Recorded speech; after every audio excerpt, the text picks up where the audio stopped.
Comienza Talk Baseball.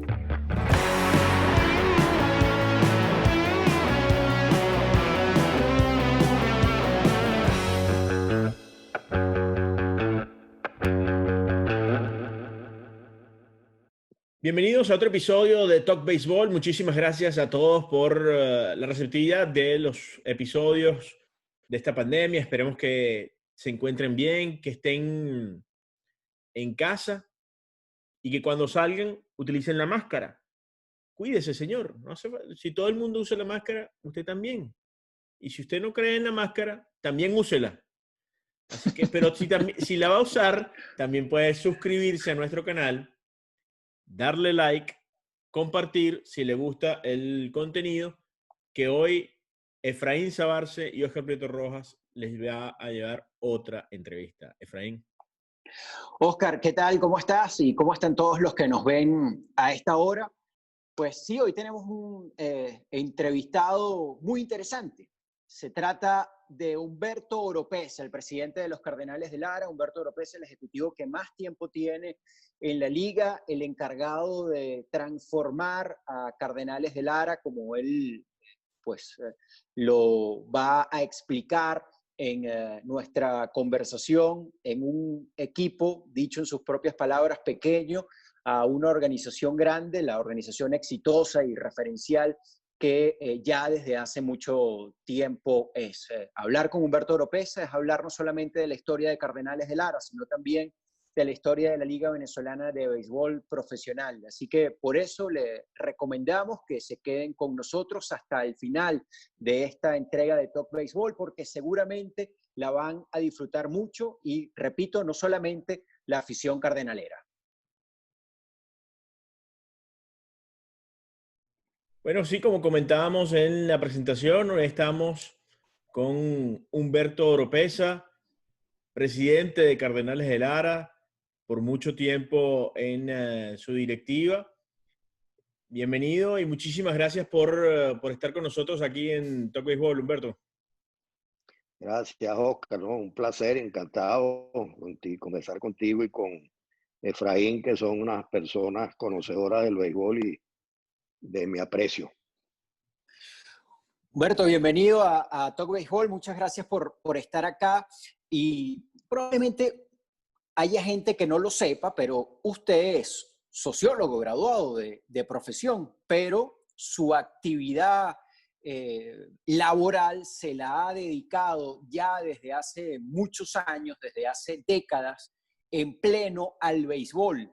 Entonces, quisiera saber cómo la sociología, sus conocimientos académicos en esta materia pueden ser utilizados en el caso venezolano del béisbol, que sabemos el béisbol es un entretenimiento de masas y ustedes en Cardenales de Lara lo han manejado de muy buena manera. Sí, Efraín, efectivamente yo soy sociólogo graduado de la Universidad Católica Andrés Bello en la promoción del año 1969 y empecé a trabajar en el béisbol en la temporada del 72, 73, si no mal no recuerdo. O sea que apenas ejercí la sociología 3 años, casi ni supe cómo es de qué es la sociología. Te voy a contar una anécdota simpática sobre eso. Yo soy caroreño, como tú bien sabes, larense de Carora. Entonces, cuando yo empecé a trabajar en el Cardenales como gerente general,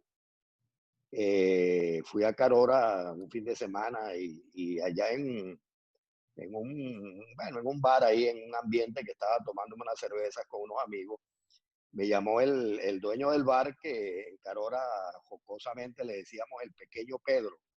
Era Pedro Betancourt, pero bueno, como era bajito, le decíamos el pequeño Pedro. Entonces me llama y me dice, mira, Humberto, quiero hablar contigo aparte y tal, y me lleva aparte muy misterioso y me dice, mira, chico, tú sabes que yo tengo una hija mía, Mariela, que está estudiando sociología y ya va por 4º año y tal. Y entonces yo te quería preguntar, mira, además de ser gerente de un equipo de béisbol, ¿qué más hacen los sociólogos? Entonces, yo me reí mucho y le dije, bueno, mira, la verdad es que no te puedo responder mucho, pero bueno, eso es,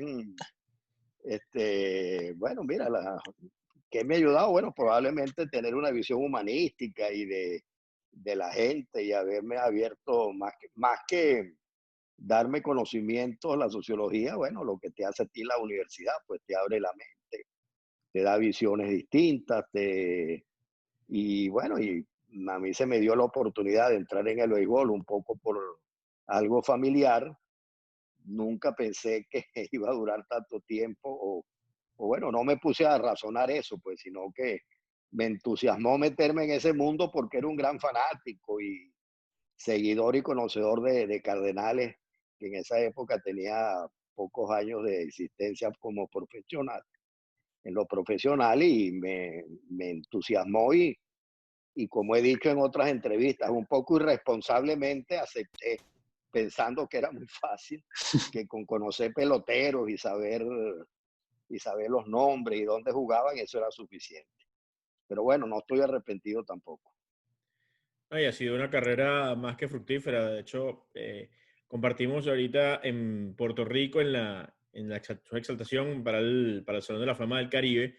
Y allí contaba que usted estaba en Caracas cuando recibe la llamada. Por allí escuchaba que Humberto Lopeza en esos tiempos pensaba más en política que en béisbol. ¿Eso es así?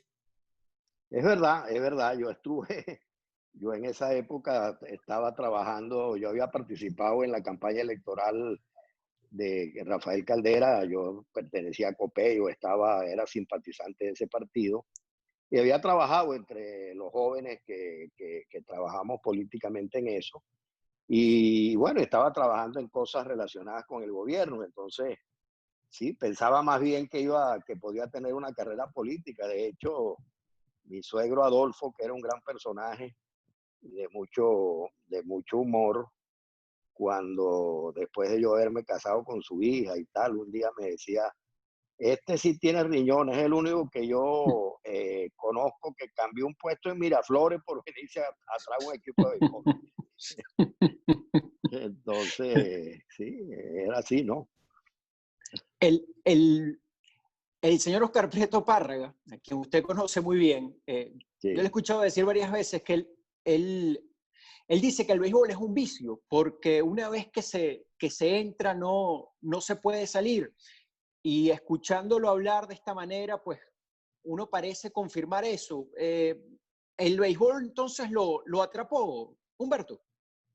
Definitivamente, sí, sí, Oscar, a quien yo conozco muy bien, por supuesto, entramos prácticamente juntos a la liga, y él también viene de una carrera un poco ajena al béisbol, la odontología, ¿no? Y efectivamente eso atrapa a uno, y mientras más se va metiendo, más lo va atrapando, ¿no? Yo hoy de verdad que no, no me explicaría de una forma distinta o fuera del béisbol, no me veo en otra forma. Cuando esos primeros pasos de aprender del negocio y del deporte, ¿cómo los hace Humberto López? ¿De dónde aprende? Porque es algo que cambió totalmente el béisbol, pero en los 70 era otro béisbol. Pero ¿de dónde aprende Humberto Lopeza cómo es el negocio? Mira, la verdad es que es verdad, el béisbol ha cambiado mucho de los años en que tu papá y yo empezamos, en los años 70, en los principios de los 70, a lo que es hoy en día. E incluso hoy en día tú puedes conseguir mucha bibliografía y puedes leer muchas cosas, para em, conocer del béisbol, informarte del béisbol. En esa época realmente no había absolutamente nada. Yo me recuerdo que uno seguía el béisbol por el famoso Sport Gráfico, no, Sport Gráfico, no, Sport News, que llegaba una vez a la semana a Caracas. Entonces uno lo compraba y empezaba a ver numeritos y cosas allí, ¿no? ¿Dónde lo aprendí? la verdad es que la vida, el hacer, el encargarme, cuando yo empecé en Cardenales, Cardenales era una franquicia muy, muy pequeña en la liga, porque, porque bueno, simplemente una franquicia que no tenía muchos años, empezando en Barquisimeto, no había ganado nunca, no había clasificado, entonces, bueno, era una franquicia, no había absolutamente nada. Yo prácticamente fui el primer empleado, de una manera permanente me refiero, y me tocó hacerlo de cero. ¿De cómo aprendí? Bueno, viendo un poco, con un poco de curiosidad con mis otros compañeros, viendo a tu abuelo el negro Prieto, viendo a Padrón, de quien yo aprendí mucho, viendo a los otros cómo lo hacían. Cuando venía a los Estados Unidos procuraba preguntar mucho, ver cómo hacían las cosas aquí. Y bueno, y eso fue un poco, y lo otro un poquito de imaginación, sentido común y de tratar de hacer las cosas lo mejor posible, y ya después el tiempo te va dando a ti la experticia de las cosas. Entonces, en aquel tiempo, si se quiere, el béisbol era distinto, pero bueno, uno vivía más de las experiencias y de lo que oía porque no es como hoy en día que hay una información demasiado grande, ¿no? Tú te metes en internet y eso es un mundo y además de que tienen mucha bibliografía que anteriormente era escasa, ¿no? Usted menciona, Humberto, a Pedro Padrón Panza, y una de las personas que efectivamente sabemos más compartió con Pedro Padrón Panza dentro de la liga, perteneciendo a otro equipo, fue usted, sobre todo en sus inicios. Para las nuevas generaciones, para quienes no pudimos tratarlo, conocerlo, ¿qué tipo de persona y qué tipo de ejecutivo era Pedro Padrón Panza? Mira, Pedro Padrón Panza fue, efectivamente, nosotros fuimos muy amigos, sobre todo al principio, después el mismo fragor de las diferencias y de las luchas internas que son naturales dentro de la liga. Bueno, me refiero a luchas en el sentido de rivalidad de equipos, pues a veces nos enfrentaba mucho por las posiciones que él mantenía y las que yo mantenía. Pero mira, Padrón era un hombre, no tenía instrucción académica ninguna, sino creo que primaria únicamente. Creo que también había hecho unos cursos de contabilidad, unas cosas de esas, pero era una persona muy intuitiva y muy inteligente que venía de un negocio de transporte y de negocios de descarga de barcos en La Guaira, y que venía también, se había hecho a sí mismo porque venía de abajo. Entonces era una persona que tenía una gran intuición para los negocios. A veces era complicado porque él era una persona que, bueno, que siempre era dura, pues quería que las cosas, imponer su criterio casi siempre, y no era muy generoso con el dinero, ¿no? Entonces administraba sus cosas con demasiado cuidado. Pero era una persona muy intuitiva y que efectivamente había sido muy innovador en el béisbol, y eso era lo que a mí me gustaba, porque yo me recuerdo que él fue el primero que empezó a invertir en los estadios. Anteriormente no se invertía, uno llegaba, alquilaba el estadio un mes antes de la temporada y practicaba y arrancaba. Padrón construyó un clubhouse para dar más comodidad, compró un autobús propio para que su equipo viajara. Se preocupa, a pesar de lo difícil que era con el dinero, sin embargo, invertía en que los peloteros tuvieran una calidad, los uniformes, etcétera. Entonces, bueno, eso yo lo veía, me gustaba, me parecía que era lógico, que era el camino indicado y correcto, y por eso, pues, me acerqué mucho a él, y de él efectivamente aprendí muchas cosas, ¿no? Y creo que fue un gran personaje del béisbol, los dos grandes personajes que en esa época brillaban en la liga, era él y Oscar Prieto, el abuelo de papá de Ortiz. Oscar, sí, de Oscar, este, que era una persona muy emotivo, muy emocional, además era, dominaba muy bien el medio publicitario porque venía de la radio y bueno, y también era una persona que estaba a tiempo completo en el béisbol y eso eran las cosas que yo veía de ellos, ¿no? Yo decía, bueno, porque los demás no lo estaban. En esa época no estaba el Zulia todavía, pero los otros equipos eran gente que, bueno, que no estaban a tiempo completo como si estaban estos dos allí y yo me fijaba en eso y eso fue lo que le vendí a los dueños del equipo, a los principales accionistas en ese momento. Le dije, mira, para hacer algo importante aquí vamos a necesitar tres cosas. Primero, tiempo. Segundo, gente que se dedique a esto todo el día. No puede ser que ustedes me contraten a mí por 3 o 4 meses y después dentro de 6 meses vuelva yo otra vez. No, tiene que ser todo el año. Y tercero, bueno, tenemos que preocuparnos por empezar a producir jugadores criollos que no los tenemos y no está dependiendo de los importados. Y eso era algo que yo veía en Padrón, que él lo hacía y tenía un sistema de escauteo que él, bueno, precario, pero que lo había hecho.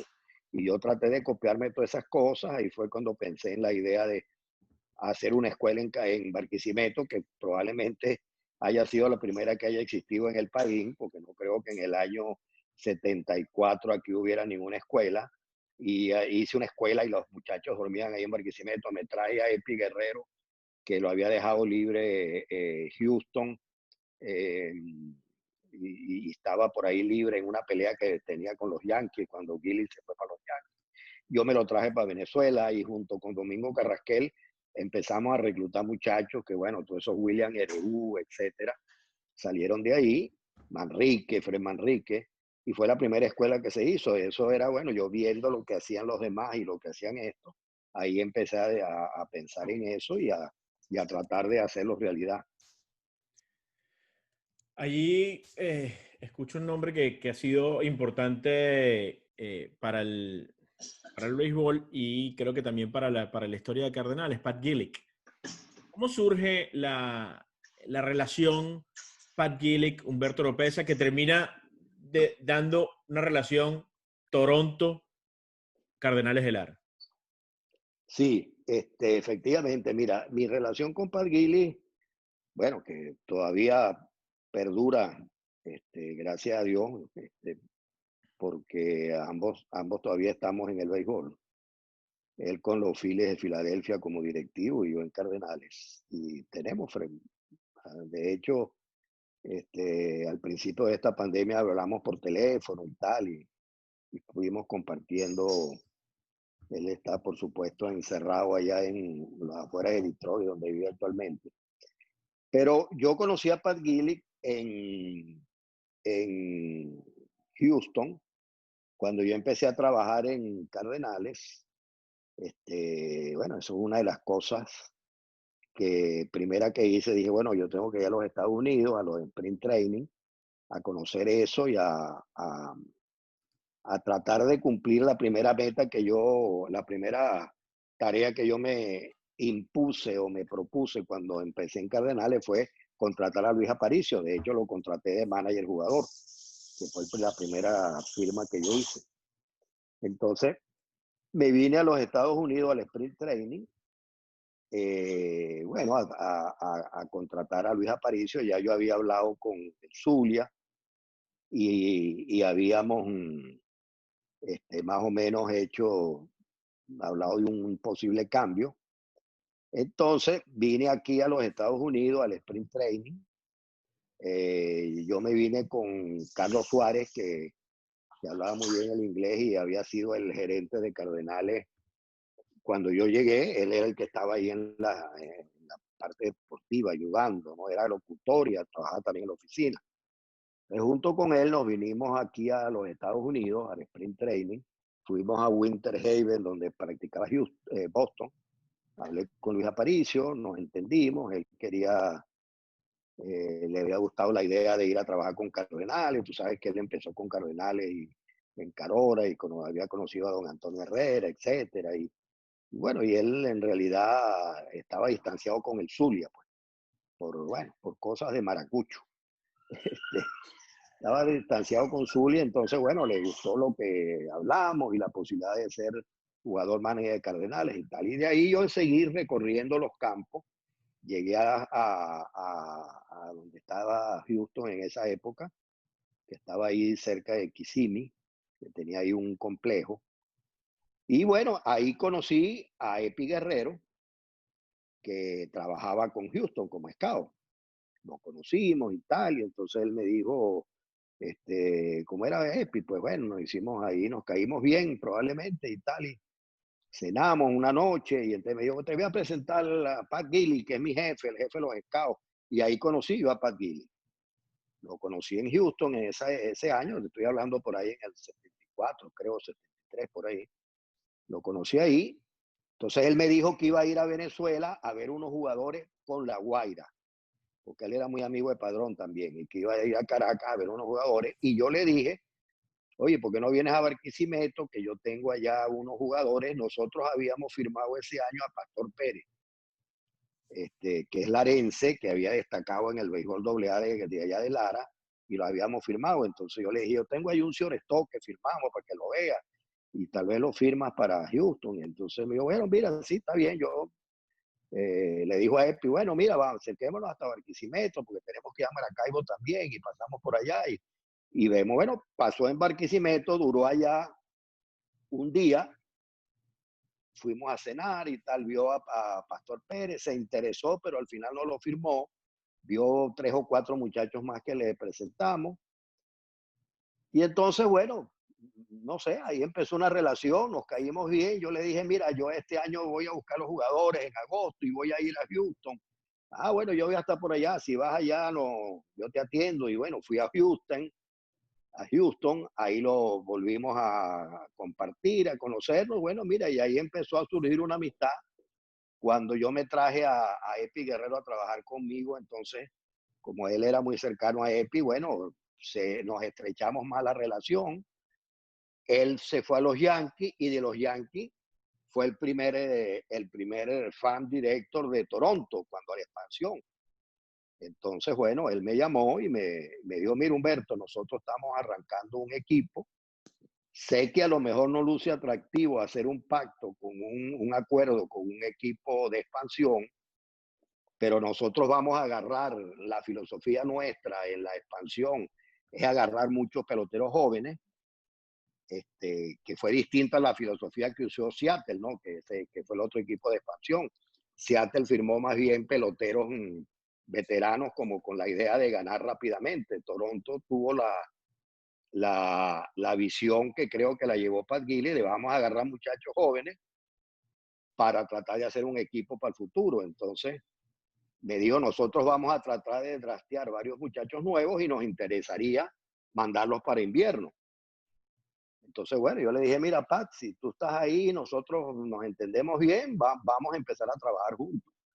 Por eso probablemente explique la cercanísima relación que tuvo Cardenales con Toronto, que ahí de verdad nosotros éramos clase aparte en esa organización. Porque, bueno, probablemente vieron con agradecimiento que nosotros tuvimos la osadía y a la vez la visión de asociarnos con ellos, que en ese momento eran expansión, y no seguir trabajando, por ejemplo, con los Yankees, ya que Bobby Cox era el manager nuestro y trabajaba con los Yankees, y habíamos traído varios peloteros buenos de los Yankees, y empezar más bien a pensar en Toronto, que era alguien bueno, que era simplemente alguien que estaba empezando.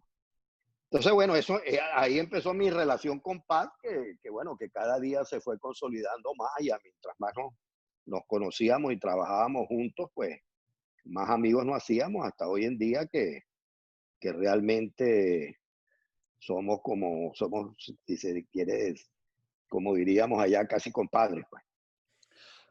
Humberto, los pactos entre empresas, en este caso entre organizaciones, entre equipos, uno entiende, se firman. ¿En este caso hubo alguna firma, algún documento? No, nunca. Nunca firmamos nada, pero todo el mundo sabía, desde el presidente de Toronto, que era a la vez el presidente de la cerveza Labatt, a quien tuve el placer de atenderlo en Barquisimeto en un par de ocasiones, y hasta softball jugó con nosotros ahí en Barquisimeto en un diciembre, en una caimanera que tradicionalmente hacemos allá en Barquisimeto entre oficina, periodistas y equipo y tal. Tú debes estar familiarizado con eso. Bueno, hasta ahí en esa caimanera jugó Peter Widrington. Desde él hasta el último Bad Boy sabía que Cardenales era la organización que trabajaba con Toronto, que yo tenía la primera opción.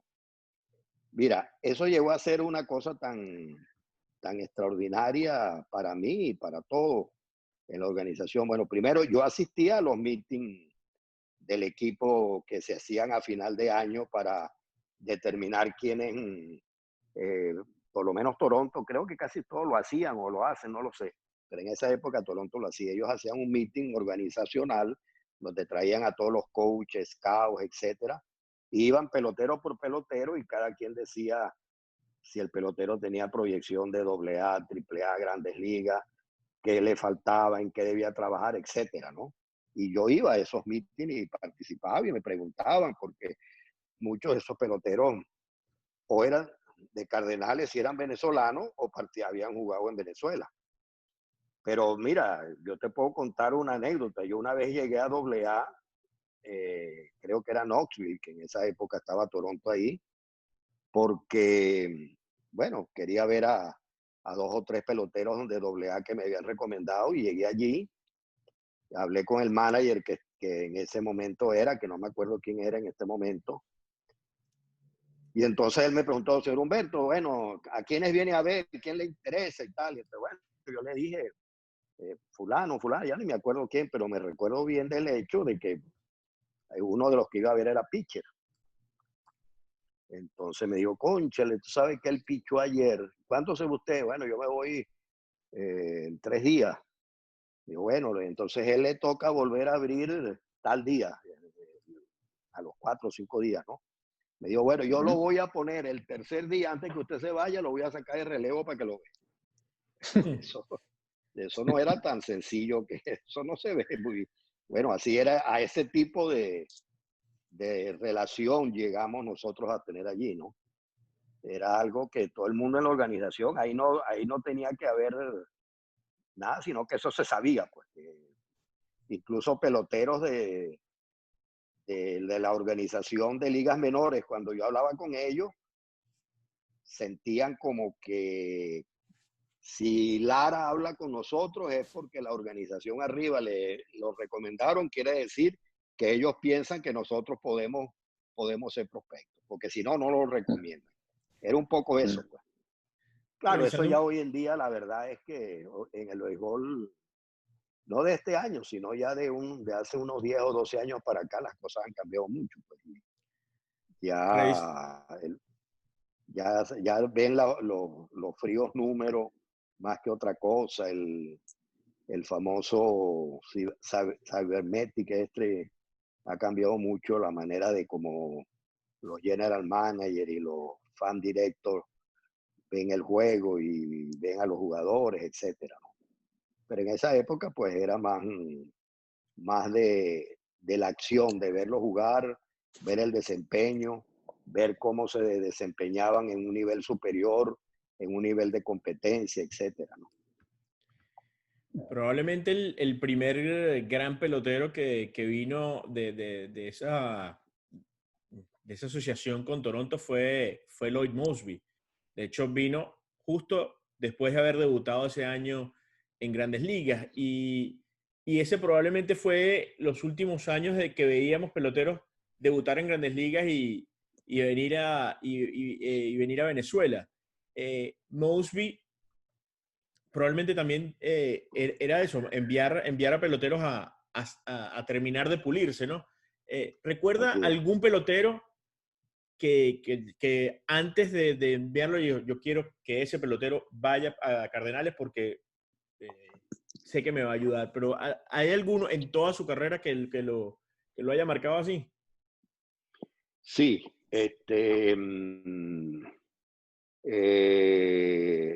primera base, que llevamos nosotros eh, durante 2 o 3 años, que casi rompe el récord de jonrones en Venezuela y jugó Fielder. en Toro, Cecil Fielder. Ujú. Ese fue, fíjate tú una cosa, otra anécdota interesante, porque esta es la cosa, cuando uno tiene tantos años, tiene muchos cuentos, ¿no? Y se va acordando en las conversaciones. Eso fue una cosa interesante en esa pregunta concreta como me la hace Oscar. Ese año estoy yo en Toronto en la reunión que teníamos normalmente en agosto para ver los peloteros disponibles. Y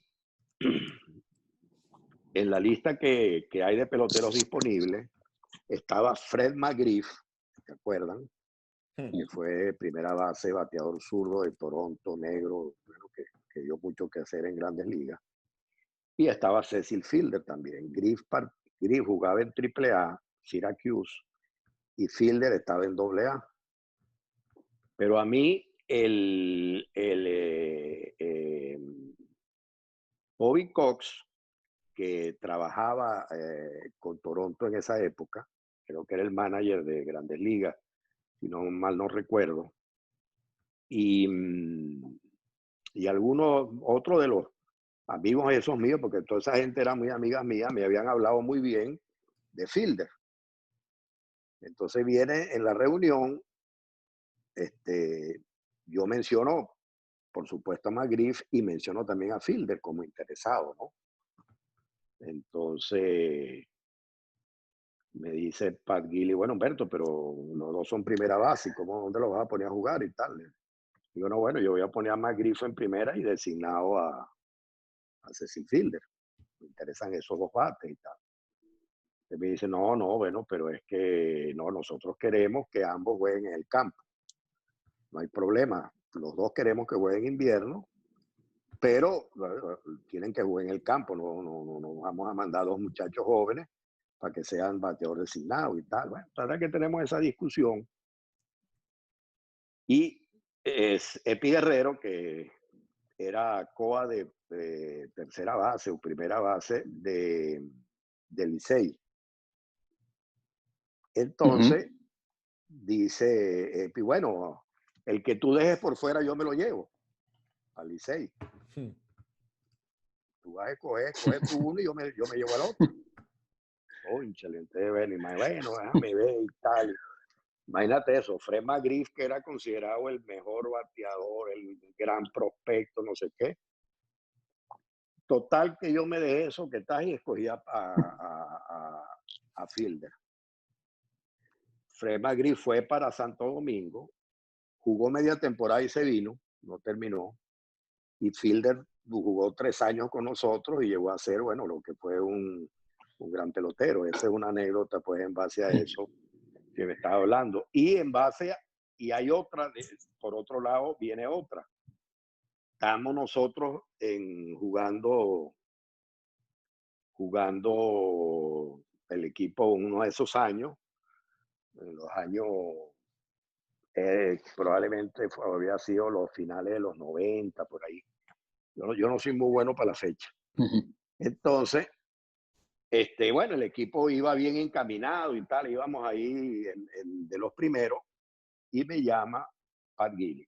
Y me dice, mira, Humberto, tenemos un pitcher que yo considero que es uno de los prospectos más importantes que nosotros tenemos.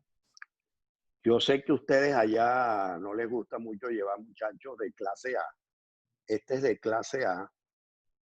Tuvo en la liga instruccional, pero ese tipo va a ser un fenómeno y, oye, yo te pido que lo lleves, que ese te puede ayudar mucho y además nosotros queremos acelerarlo. Bueno, ¿y cómo le digo que no? Yo no estaba pensando en un pitcher. Está bien, Pat, ¿cómo no? Me lo traigo. Mike Tinley. Bueno, nos traemos a Tilly, cerró el juego con el cual fuimos campeones por primera vez. Y bueno, imagínate tú lo que fue Mike Tillen después en el béisbol. O sea que eso es un poco para pintar o describir cómo era el tipo de relación que había. Pues él me llamaba y yo sabía que lo que me estaban ofreciendo era algo bueno y que era bueno para ellos, y por eso trataba de complacerlo. Y también ellos me complacían en lo que yo podía. Pues entonces fue una relación, como dicen hoy en día, que está de moda, ganar, ganar. Entonces, Ahora, ahora Humberto, que menciona a peloteros importantes que vinieron a Cardenales desde Toronto, probablemente el último gran pelotero de esa relación que hizo presencia en Venezuela. Cuando me refiero a gran pelotero, hablo sobre todo por lo que, no solamente por lo que hizo aquí, sino también por lo que hizo en Grandes Ligas. Fue Roy Halladay, cuya carrera así pues, mismo es. hizo que terminara en el Salón de la Fama. Roy Halladay, lamentablemente fallecido en un accidente de aviación, siendo ya retirado, pero siendo todavía muy joven. A él, hace pocas semanas, ESPN le dedicó un documental revelador, porque habla de la personalidad de este exitoso pelotero, a pesar de su carrera, evidentemente ganadora y gloriosa. El documental lo revela como alguien preso de las inseguridades, de la ansiedad, incluso al principio de su carrera, cuando debuta en Grandes Ligas. Aparentemente tenía o alguna tendencia al alcoholismo. En fin, ¿qué recuerda de Roy Halladay en Venezuela como persona? ¿Qué tipo de miembro del equipo era? ¿Cómo era lidiar con él? ¿Qué recuerda de él? No, mira, no, lo recuerdo perfectamente. Te digo una cosa, no, yo no, la verdad es que yo no no he visto ese documental de ESPN. Pero yo te digo una cosa, y no sé, por lo menos por lo que yo vi en Venezuela, la relación que tuve y lo que yo conozco de Roy Halladay, de la persona que lo descubrió y lo firmó, que es Bob Engel, es algo muy ajeno y muy distinto a lo que tú me estás diciendo. Roy Halladay fue allá a Venezuela de AA, muy joven. También fue con la temporada ya iniciada. En esa época, Pat Gillick ya se había ido a Seattle o estaba en los últimos años de él, que fue allí presidente, y el general manager era Gordon Ash, a quien yo conocí siendo asistente de Pat, y después, por supuesto, seguir mi relación con él en Toronto una vez que Pat se fue para Seattle. Entonces, Gordon, bueno, me dijo, mira, el pitching coach que nosotros llevábamos no, siempre era de Toronto, y el pitching coach me dijo, mira, aquí el mejor prospecto que hay aquí es en AA, Halladay, ojalá te lo den. Entonces hablé con Gordon y Gordon me dijo, bueno, mira, nosotros queremos que él descanse un poco y sí, vamos a que piche unos cuantos innings allá y tal. El muchacho fue de AA, como te digo, era muy joven. Inmediatamente se convirtió en el as de la rotación de Cardenales. Y le gustó mucho Barquisimeto al punto de que lo dejaron hasta la Serie del Caribe, que no era muy... eso hoy en día es impensable, que te manden el prospecto número 1 de picheo para el invierno. Y que además te lo lleven hasta febrero de la Serie del Caribe, y prácticamente él vino directo de allí al sprint training y de ahí a Grandes Ligas. Él abrió el primer juego que jugó Cardenales como campeón ahí en Puerto La Cruz, ante 10 y 15 mil personas. Y me recuerdo que una vez en un meeting que hubo en Nueva York con los gerentes de MLB y los gerentes de invierno, unos meetings que se suelen hacer de vez en cuando, estaban hablando ahí del impacto del invierno para el desarrollo de jugadores y tal, y Gordon Ash ahí en esa reunión puso como ejemplo eso, dijo, bueno, para nosotros ha sido importante porque Roy Halladay, que en esa época era un as de la rotación de Toronto en el momento de esa reunión, vino de pichar en la Serie del Caribe, pero y entonces él comentaba, ¿dónde voy a conseguir un mejor escenario? 20,000 personas en un estadio, en transmisión nacional de ese país, internacional, pichando el primer juego del equipo local venezolano ahí. ¿Dónde voy a conseguir mejor preparación y mejor competencia que esa para Grandes Ligas? No hay. Él lo ponía como un ejemplo de lo bueno que era el béisbol de invierno, y es verdad. Pero mira, lo que yo conocí de Halladay, nunca tuvimos problemas con él por alcohol, ni por ansiedad, ni por nada, todo lo contrario, era un tipo más bien muy calmado. No sé si da tiempo o esto se hace muy anecdótico, pero te puedo contar una anécdota muy bonita Por favor. Esa es la de Roy idea. Halladay en la Serie del Caribe. Ese primer juego de la Serie del Caribe, en Puerto La Cruz, nos dicen, bueno, mira, por casualidad, los organizadores de esa serie fuimos Oscar Prieto Párraga y yo. Correcto. Y dio la casualidad que Cardenales fue campeón, éramos el representante. Estábamos allí y nos dicen para el primer juego inaugural que probablemente el presidente Rafael Caldera iba a ir a hacer el lanzamiento de la primera bola de ese juego. Bueno, tú sabes que cuando va el presidente a una inauguración, eso es lo peor que puede por lo menos en Venezuela, con la parte organizativa, la casa militar, el no sé qué, te trastocan todos los actos que tú puedas tener organizativos. Bueno, tú sabes toda esa pila de cosas que pasan. Entonces, bueno, que el presidente viene, que el juego es a las 7 y tanto, entonces, bueno, cosas que del béisbol sabemos cómo es, los pitchers, bueno, a qué hora van a calentar los pitchers, a qué hora a qué hora va a ser el lanzamiento de la primera bola para saber a qué hora debe empezar a calentar el pitcher, etcétera, etcétera. Y nosotros preguntando a la Casa Militar, mira, ¿cómo es la cosa? Bueno, sí, que el presidente sale de Maiquetía, que nosotros de la Carlota, que nosotros le decimos cuando salga y tal. Bueno, total que ya eran, bueno, la hora en que ya teníamos que darle la noticia a los managers de la hora de empezar el juego y no se sabía nada del presidente seguro y decían que no había buen tiempo y que a lo mejor llovía. Bueno, total que nosotros decimos, bueno, nosotros vamos a empezar el juego a las 8. Si el presidente está aquí, perfecto, y si no, bueno. Si no, es que no está seguro que se venga por el mal tiempo, entonces Casa Militar no ha autorizado y tal. Total que a las 8 arrancamos el juego, Roy Halladay abrió. Ese juegazo, bueno, 0-0, como en el segundo inning, nos llaman y nos dicen, el presidente arrancó y viene para acá. Está llegando al aeropuerto y viene directo al estadio. Bueno, pero ya el juego está andando, bueno, perfecto, vamos a buscarle puesto. No. El asunto está en que cuando el presidente llegue, hay que tocar el himno nacional porque es honor al presidente de la República. Oye, pero si el juego va en el segundo inning, ¿cómo? No, bueno, eso es así. Tal. Bueno, efectivamente llegó el presidente Caldera, paran el juego y arranca el himno nacional. Honores al presidente de la República y ram, pam, pam, pam, pam. Y el juego, bueno, y Roy Halladay, que era el pitcher, que estaba en la lomita, no entiende lo que pasa, ¿no?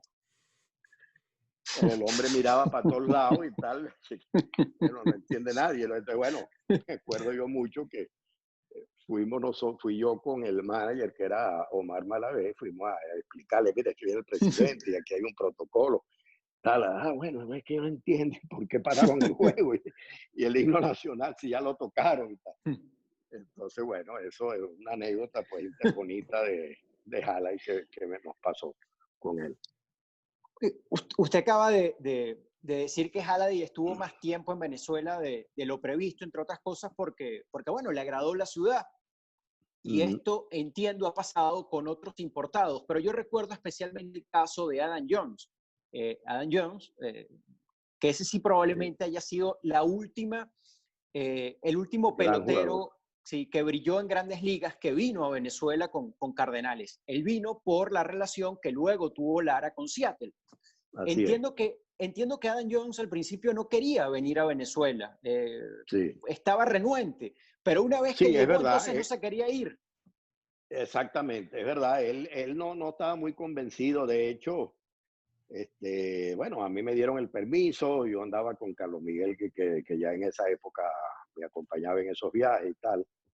Y fuimos a AAA, donde él estaba ahí en Tacoma, a hablar con él. Y él no, bueno, tal, vamos a ver, y que bueno, que yo tengo un compromiso y que mi novia, bueno, tú sabes, las excusas de siempre de los jugadores, pero no estaba muy seguro, ¿no?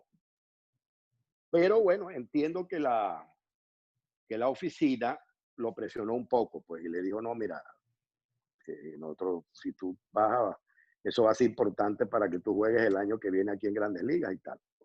Total que llegamos con él un arreglo de que él iba a ir, pero que él tenía un compromiso, según nos dijo, que cumplir y que iba a llegar, creo que era 3 semanas después de empezar la temporada, algo de eso, ¿no? Y efectivamente así fue. Y bueno, yo siempre le decía a la gente que trabajaba conmigo en ese momento, creo que el jefe el director de deporte nuestro era Emilio Carrasquel.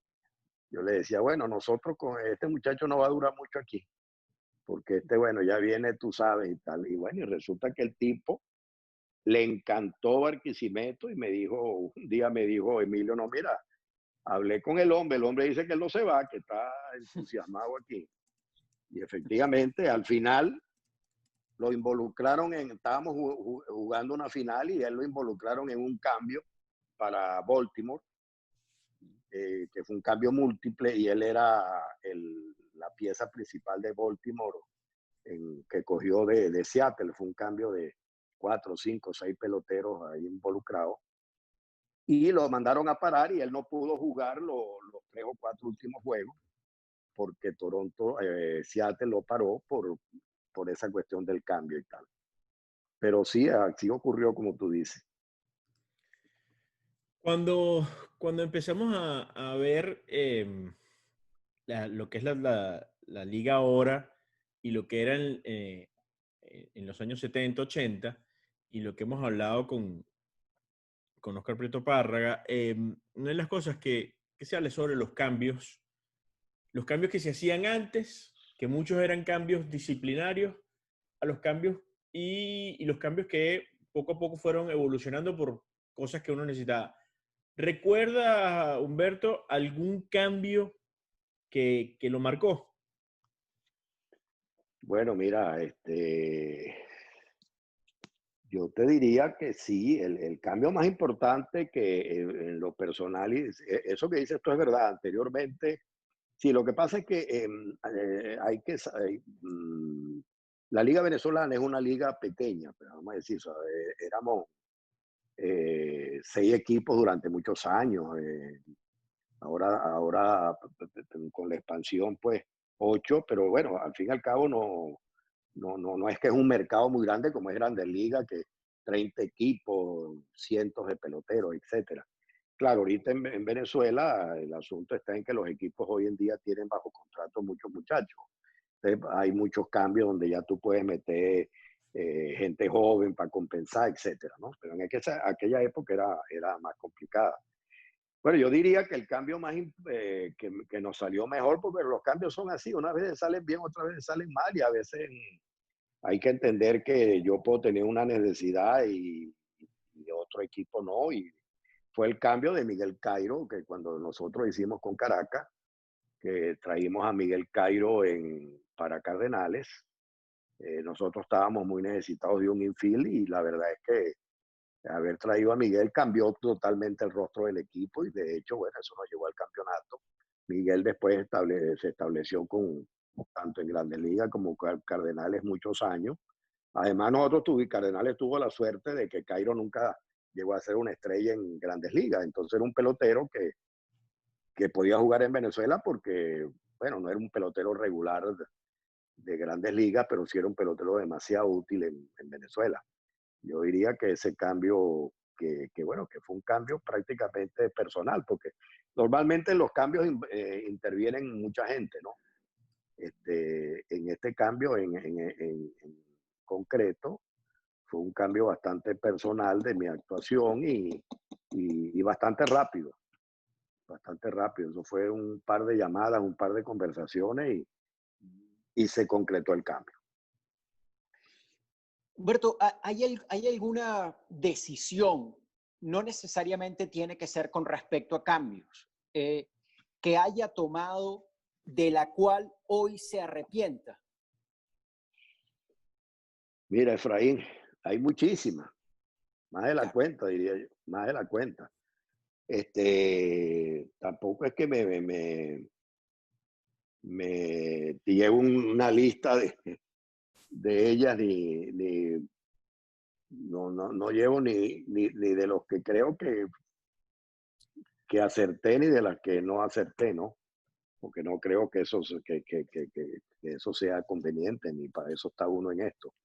Pero en el béisbol, mira, en el béisbol es muy fácil equivocarse. Es demasiado fácil equivocarse. De hecho, nos equivocamos mucho. Así como en el bateo, como dicen, bueno, si tú de 10 veces das 3, eres un fenómeno. Bueno, yo diría que en las decisiones que se toman también hay mucho de eso, porque, bueno, se involucran a personas, involucran a pareceres, a criterios. Entonces, sí, hay muchas decisiones. Yo estoy consciente de que me he equivocado muchas veces. Y una de las cosas que a lo mejor incluso mientras más canas va teniendo uno, o yo por lo menos voy tratando de hacerlo más, es de tratar de escuchar a los otros y tal, y de tomarle oír la opinión de los involucrados, porque definitivamente cuando uno toma una decisión solo, sin oír otras, consultarlo y tal, muy probablemente se equivoque, ¿no? Porque, como te digo, aquí hay demasiadas variables y el béisbol, eso es una de las cosas bonitas del béisbol, que es muy complejo y tú no tienes nada ya sabido. Todos los días lo que tú creías que sabías, ahora hay algo nuevo, pero también tiene la gran ventaja, como me dijo una vez alguien, de que te da la posibilidad de corregir tus errores inmediatamente. Tú a lo mejor viéndolo desde el punto de vista de un jugador se le dio un rolling entre las piernas con 3 envases y dejó entrar 2 carreras, lució muy mal y tal, y lo abuchea todo el estadio y 3 innings después tiene 3 envases y un batazo de jonrón y todo el mundo le aplaude y es el héroe del juego. Entonces el mismo juego te va dando la posibilidad de corregir tus errores, ¿no? Entonces eso tiene uno que estar claro y por eso es que no puedes ponerte a lamentar de los errores, sino más bien decir, bueno, ya me va a venir la ocasión de corregirlo, ¿no? Fíjese, durante toda la década de los 80, sobre todo sí, la década de los 80, Lara fue un equipo fuerte, competitivo, más no ganador, hasta que llega aquel torneo 90-91. Ganan su primer título en aquella final contra el Caracas, que fue el rival por excelencia, o ha sido probablemente el rival por excelencia de Lara en las finales. Y a partir de allí, Lara se mantiene como un equipo competitivo, pero a la vez también se convierte en un equipo ganador. Desde el punto de vista gerencial, de oficina, Humberto, ¿qué decisiones cree usted se tomaron para que se diera ese cambio que aparentemente es sutil de ganador o de competitivo a ganador, pero que evidentemente es muy trascendente y en la historia de Lara lo fue? ¿Qué decisiones se tomaron para cambiar eso? Mira, yo no diría que se tomó alguna decisión en particular, pero sí te quiero decir que hubo un factor muy importante que cambió mucho la mentalidad del equipo, porque eso creo yo que fue un poco lo que pasó, pues, que hubo como un switch, como un cambio de mentalidad. Y fue el hecho de que Domingo Carrasquel asumiera el liderazgo del equipo de semana. Y Domingo, durante todo ese tiempo, me había acompañado como gerente deportivo, ¿verdad? Y conocía muy bien el equipo, lógicamente, porque todos esos muchachos los había formado él. Y bueno, era el gerente del Cardenales, pues, del equipo. Entonces, tomamos la decisión bueno, de encargarlo como manager del equipo.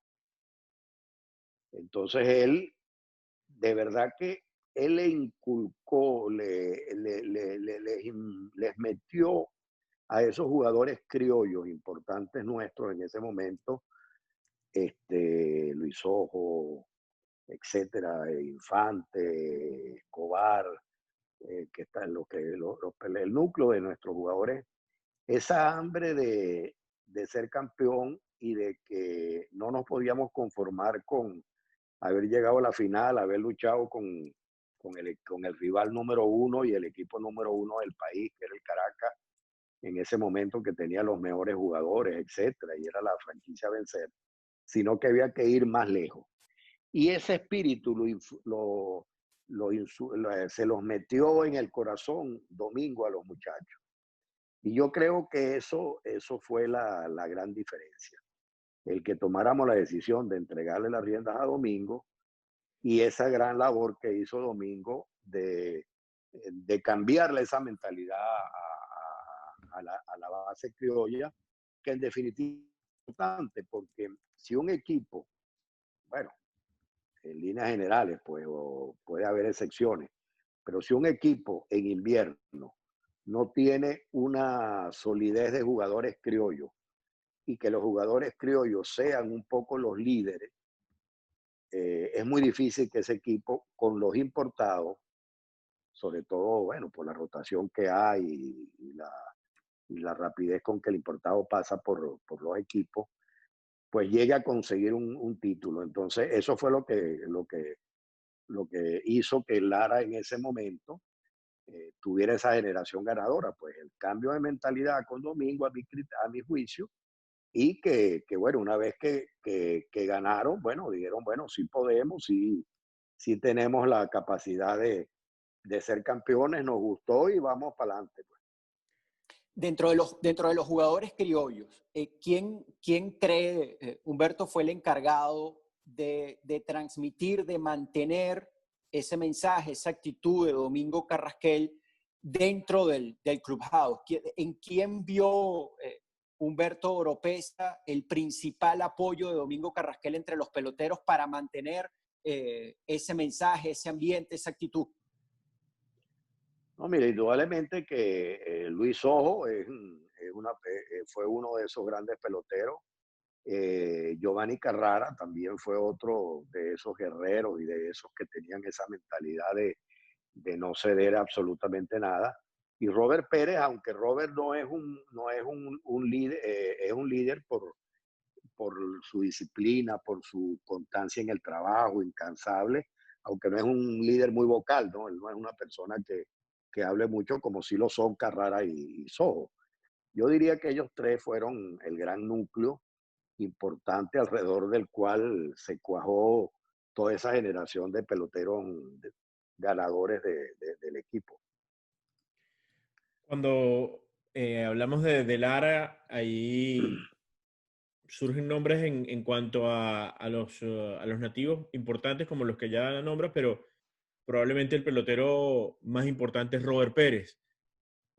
En el 88 debuta Robert y ¿cómo fue y cómo vio la evolución, la gerencia de Lara, de Robert Pérez, y cómo fue esa relación de Robert con Cardenales? Mira, Robert llegó a Barquisimeto muy joven. eh, si mi memoria no me engaña, por ahí 16 años más o menos. Robert vino invitado en esos viajes que habían de esa época, de los años 80, 70, 80, principios de los 90, de que el escauteo era, bueno, tú agarras un carro y dale, a rodar para todo el país, a ver qué ves por ahí. De esa época, en uno de esos viajes a Ciudad Bolívar, a hacer unos tryouts, Epi Guerrero y Domingo Carrasquel fueron por allá y se trajeron un grupo de muchachos eh, de varios sitios del país donde ellos habían ido. Entre ellos venía Robert Pérez, que llegó pues muy jovencito, flaco, como dice él. Yo llegué flaquito y sin mucha comida y tal. Y bueno, lo alojamos ahí en Barquisimeto, empezamos a trabajar con el grupo de muchachos que se habían traído, como era la costumbre, y de ahí de ese grupo que trajimos, firmamos algunos, entre ellos Robert Pérez, 4 o 5. Lo firmó también Toronto, porque Epi lo firmó en ese momento, tanto para Toronto como para Cardenales. Jugó el primer año allá en los Estados Unidos y ya allá se le empezó a ver bueno, que era un tipo que corría bien, tenía tremendo brazo, era buen outfield y tenía fuerza, pues.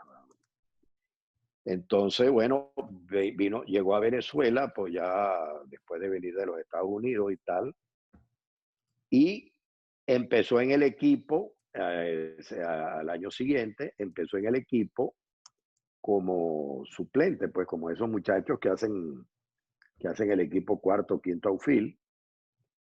Y bueno, a mitad de temporada,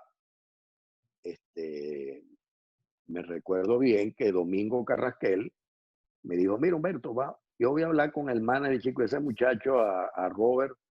Oye, ese muchacho hay que ponerlo a jugar más, ese muchacho luce bien. Y no me acuerdo quién teníamos nosotros en el center en ese momento, la verdad, no me recuerdo. Creo que era un importado que no lo estaba haciendo muy bien y creo que Domingo me dijo, bueno, ese es mejor que ese muerto que tenemos ahí. Y bueno, efectivamente habló con el manager y no sé si era Virgil en ese momento, no me acuerdo bien si era Virgil el que estaba de manager o Benson. Y bueno, lo pusieron en el center field y bueno, y ahí se quedó. De hecho, ese año creo que nosotros fuimos a los playoffs que se jugaba en esa época. Creo que en esa época se jugaba round robin. Y me recuerdo que en un juego con Caracas, creo, no creo que haya sido de la final, sino tal vez del round robin.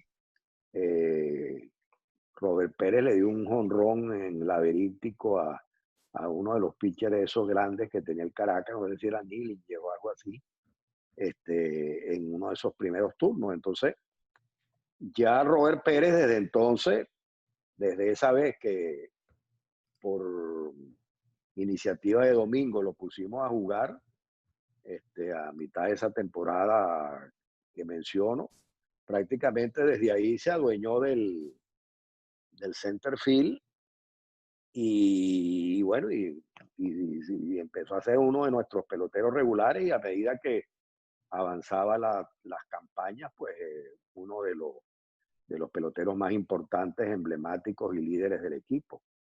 Y bueno, se quedó en Barquisimeto, vive allí, ha trabajado después de su retiro con nosotros de coach, probablemente vuelva nuevamente, pero bueno, es uno de los íconos del equipo indudablemente.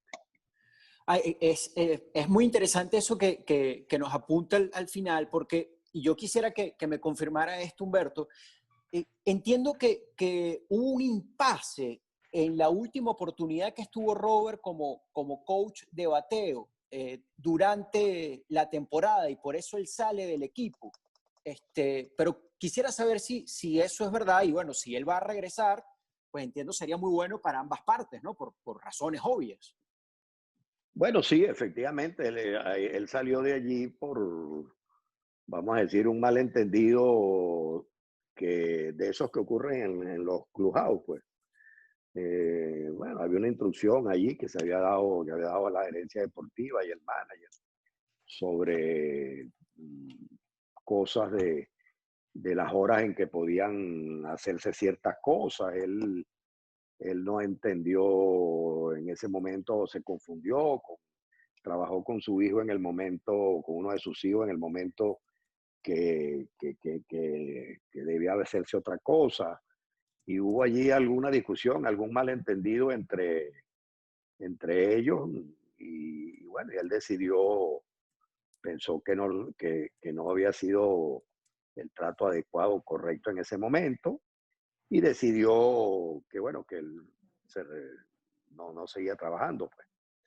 Y bueno, y así fue, pues, pero bueno, eso es, Robert es como parte de la familia, pues en las familias hay desavenencias y peleas, así como los padres y los hijos, pero tú por eso no va a dejar de.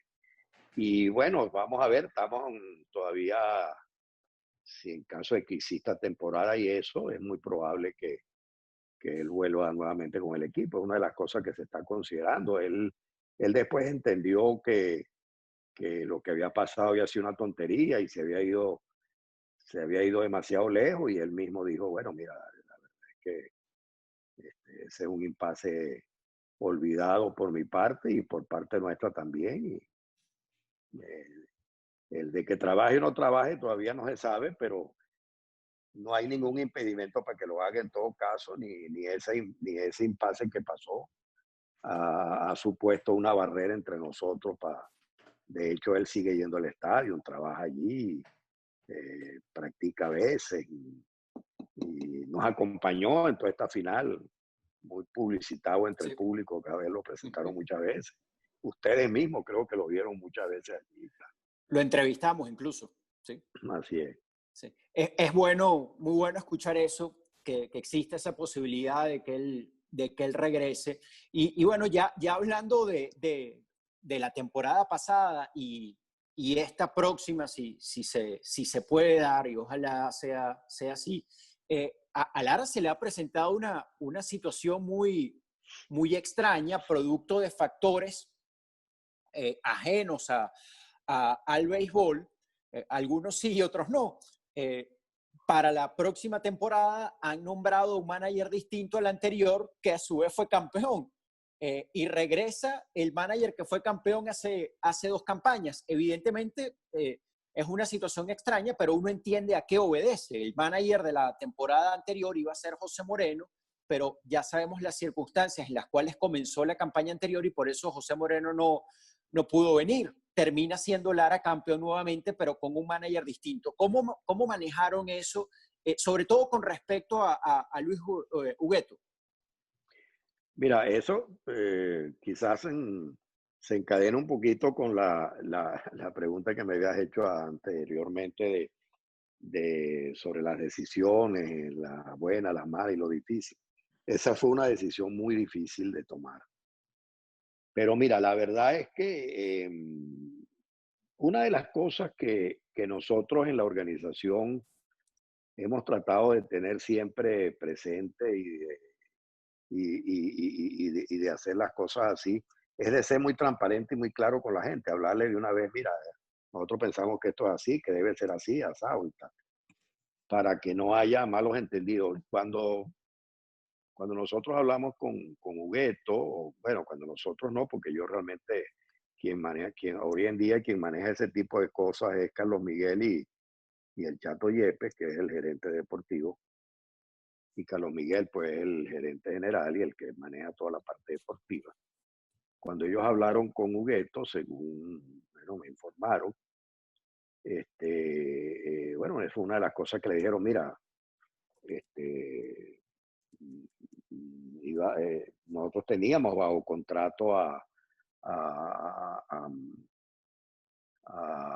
Moreno. a José Moreno, pero mira, por esta circunstancia no va a poder venir, etcétera. Entonces, bueno, incluso una de las cosas que dijo Beto, bueno, ok, pero si eso se arregla, no es que a mí me van a quitar para traer al otro, porque si es así no acepto. Y le dijimos, no, no, mira, nosotros estamos contratando a ti por la temporada y si salga sapo, salga rana, bueno, eso va a ser así, pues.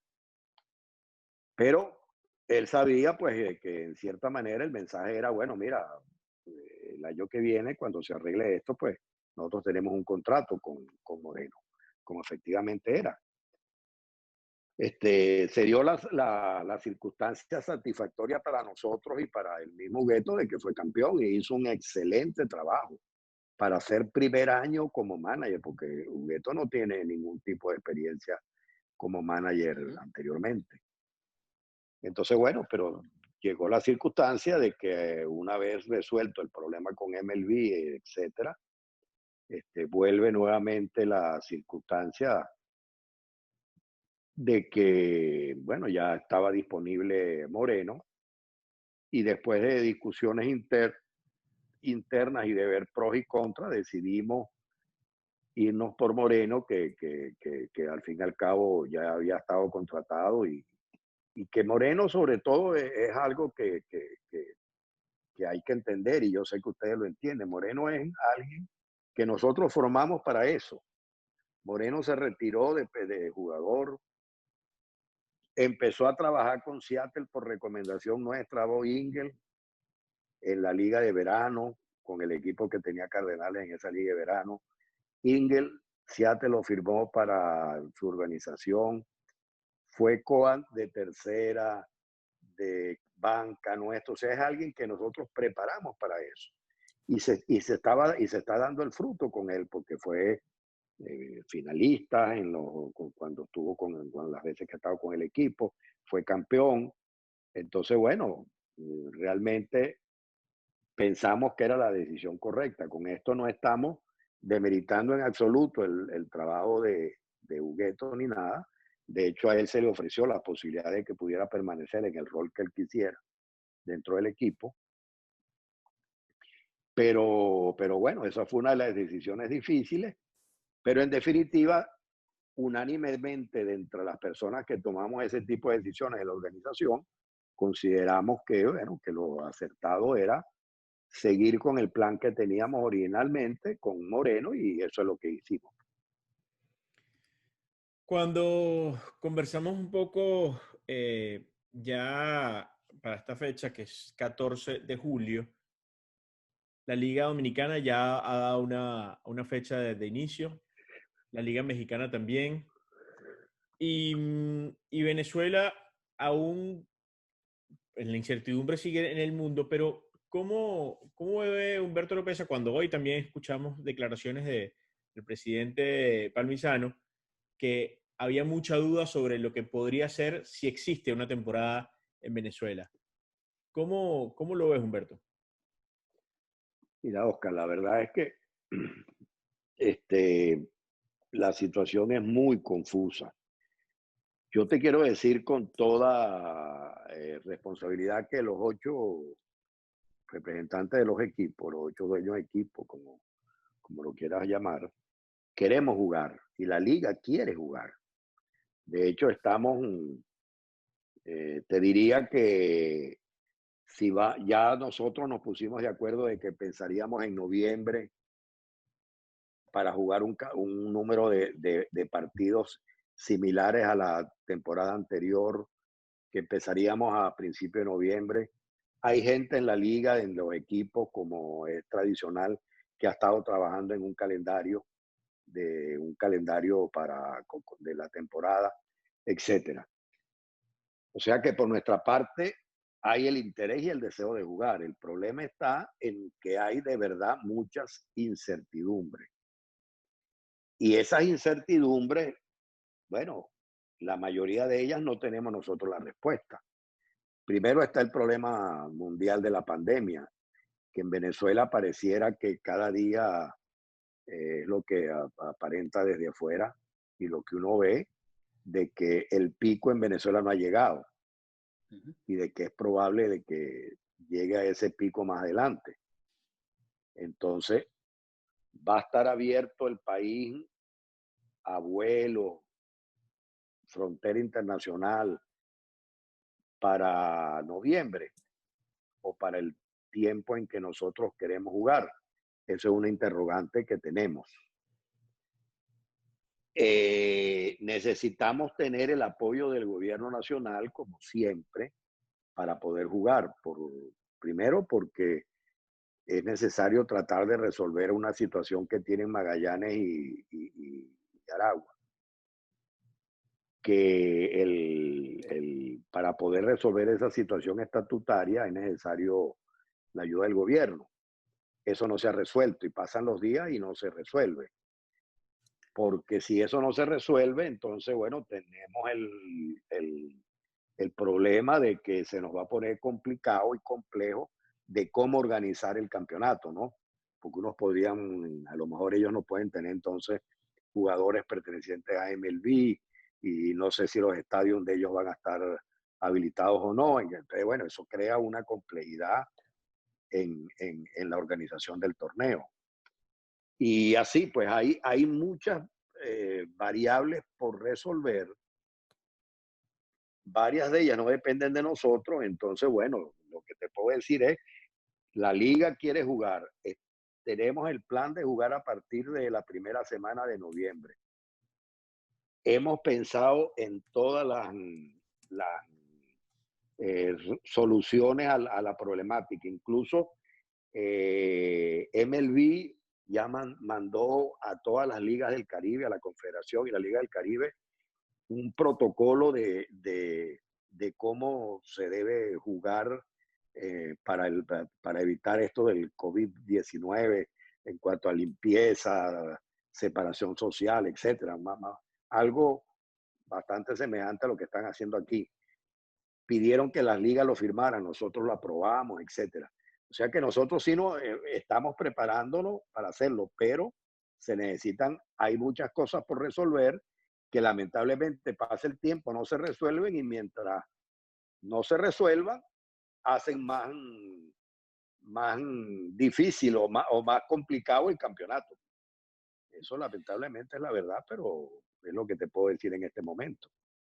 Uno entiende que por las características de nuestro país o los países que conforman la Confederación del Caribe, por ejemplo, un protocolo sanitario no se podría realizar sin la colaboración, por ejemplo, del gobierno nacional. Hace algunos días hablábamos con el gerente de los Leones del Escogido y él nos decía que en República Dominicana, pues bueno, era necesario que el gobierno nacional los ayudara a realizar el protocolo o a desarrollar y ejecutar el protocolo sanitario. Uno entiende que en Venezuela, pues con más razón es lo mismo.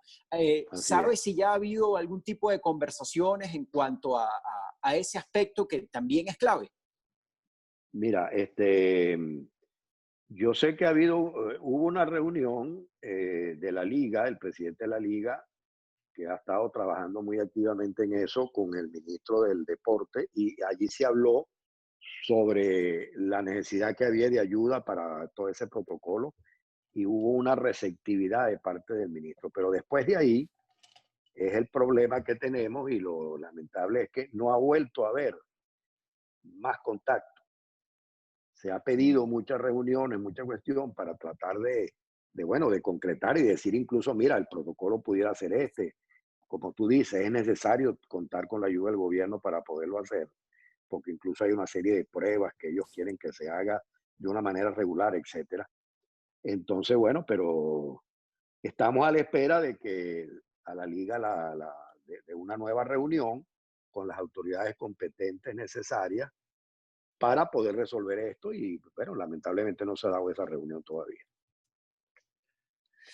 Bueno, la última, Humberto. Cardenales, el béisbol profesional es un negocio, es una empresa. Y si no se manejara como un negocio, como una empresa, pues Cardenales no existiría y el resto de los conjuntos tampoco existiría. Porque se maneja de esa manera es porque ha perdurado en el tiempo. Pero uno entiende, y quisiera que usted, que es una persona por lo general muy comedida, que no se muestra muy alto en sus emociones, pero tampoco muy bajo, nos hablara del significado emocional, sentimental que tiene Cardenales de Lara para usted y para su familia. Porque probablemente desde afuera simplemente se vea eso, la relación de Humberto Oropesa o la familia Oropesa y Álvarez en Cardenales como un negocio. Pero quienes hemos estado más o menos alrededor sabemos que el asunto va más allá. ¿Qué conexión emocional existe entre Humberto Oropesa y el nombre Cardenales de Lara? Caramba, mira, esa es una pregunta en cierta manera muy fácil de contestar porque, bueno, mira, la relación que un padre tiene con un hijo, esa es la que yo tengo con Cardenal. Eso los que somos papás sabemos el significado de eso, pues. Cardenales es parte muy importante de mi familia, nosotros, no solamente de mí, sino de toda mi familia, pues, de mis hijos, mis nietos, sobrinos, etcétera. Yo creo que ninguno de nosotros se ve fuera de Cardenales. Como dices tú, es un negocio, ¿no? Pero, oye, yo no me puedo imaginar que yo pudiera llegar un día a reunir a mis hijos y a mi familia, a decirle, bueno, mira, hoy se hizo una transacción y se vendió Cardenales de Lara. No, yo no lo pudiera hacer. Y muy probablemente me botarían de mi casa. Cardenales va más allá que un negocio. Tenemos que verlo y hacerlo como un negocio porque como tú muy bien lo dices, si no, no existiera porque eso no se paga ni con emociones, ni con besos, ni con tapas de Coca-Cola, como decimos por allá. Eso se paga con dólares y con dinero y es costoso. Tiene que ser un negocio y exitoso para beneficio de los fanáticos y beneficio de la fanaticada larense. Eso no es para beneficio de uno solamente, porque uno, ok, como un trabajo profesional, toda persona tiene derecho a devengar su salario y vivir de eso, si es algo profesional como es Cardenales para nosotros, por lo menos para mí, para mi hijo, que es un trabajo profesional. Y tenemos derecho y orgullosamente de vivir de eso, porque para eso trabajamos, como cualquiera. Pero esa relación ya en el tiempo, como te dije, yo llegué allí y probablemente por eso es que lo siento como un hijo, donde no había absolutamente nada. Cuando yo me vine de Caracas a Barquisimeto y llegué allí, a una oficina que tenía alquilada, que prestaba a un directivo, pues ni siquiera tenía alquilada, que había dado prestar a un directivo que se llamaba don Emilio Castillo, en la calle 38 con carrera 21. Ahí tenía él una oficina y se la había prestado a Cardenal. Y ahí llegué yo. Y ahí lo que habían eran unos escritorios y más nada. Entonces, bueno, esa desolación y tener que empezar de cero y hacer y usar la cabeza para hacer cosas y llorar y reír con los triunfos y los fracasos. Mira, te puedo decir, mi señora, quien tú conoces, Titina, Uh-huh. este, pasó todas las barrigas de sus hijos y de mis hijos en el estadio Barquisimeto. Ella fue con Carlos Miguel, con Elba, con Carolina en su vientre a todos esos partidos. Bueno, eso crea una relación que va mucho más allá de, del negocio, pues. Pero tiene que verlo como un negocio porque si no, se quedaría en un sentimiento bueno, que no es lo, que no sería viable. Pero sí, Cardenales es una familia, es un hijo. En todos los cumpleaños de mis nietos, mis hijos, tienen que ver con Cardenales, las tortas, o sea, todo aquí, bueno, los routers tienen claves de Cardenales, esa pila de cosas, pues todo gira alrededor del equipo. Y así nos ven, y así nos ven todos. Ustedes nos ven así, Cardenales como ya es una cosa que se confunde con nosotros. Y así nos ve toda la gente del béisbol en el Caribe, los pocos amigos o muchos que pueda tener aquí en Estados Unidos lo ven igual. Y en el país mismo, todo el mundo no. Porque bueno, porque esa relación es, va más allá que la pura relación empresarial. Y siguiendo con Y tú lo esa, con sabes, esa, lo bueno del asunto es que Efraín lo sabe y por eso es que me hace esa pregunta, para que me ponga emocional. Yo lo he visto de cerca, lo he vivido. Así es. siguiendo con esa línea, la liga llegó a ser una liga familiar, pero ahora es una liga básicamente empresarial, con tal vez un par de equipos, solamente siendo un par de equipos de familia. ¿Cómo lidia Humberto Oropeza y cómo le enseña a su hijo Carlos Miguel Oropeza a hacer esa transición de lo que fue una liga familiar a una liga totalmente empresarial, donde a veces el corazón por el equipo, muchas veces en muchos dueños ya no está? Es verdad, Oscar, y estoy seguro de que tú lo dices porque lo viviste muy cerca, me consta por tu paso por el Caracas y tu relación familiar que tuviste con el equipo. Es así. Anteriormente era una liga familiar, era una liga donde, bueno, eh, podemos contar de que varias veces tu familia y mi familia y pasamos vacaciones juntas y compartimos aquí en los Estados Unidos y allá. Así Y es. así yo puedo decir de casi todos los otros equipos en esa época. Era una liga familiar. Eh, Padrón Panza, Caracas con ustedes, Lara, Zulia, etcétera, ¿no? Pero bueno, eso ha cambiado efectivamente. También los números que se manejan hoy en el béisbol son muy distintos. Las cantidades que mueven los equipos hoy son distintos. Se perdió mucho el calor familiar que existía en esa época. Mi señora, a veces que yo la invito para las convenciones del béisbol y me dice, no, a mí me gustaba ir a esas convenciones viejas y tal, donde iban las amigas mías y los muchachos y salíamos por ahí todo. Ahorita, bueno, ahorita es muy distinto y tal. Y es verdad, es distinto, ¿no? Pero bueno, esa es la evolución que yo no digo que haya sido mala, porque bueno, también es importante que hayan entrado nuevas visiones de negocio y visiones empresariales dentro de la liga. Yo creo que eso ha hecho crecer también a la liga en algunas cosas, pero es indudable que se perdió esa familiaridad y ese sabor, eso, sabor familiar y más entrañable que tenían los equipos. Carlos Miguel, él lo ha vivido porque él empezó desde que empezó a caminar en el estadio.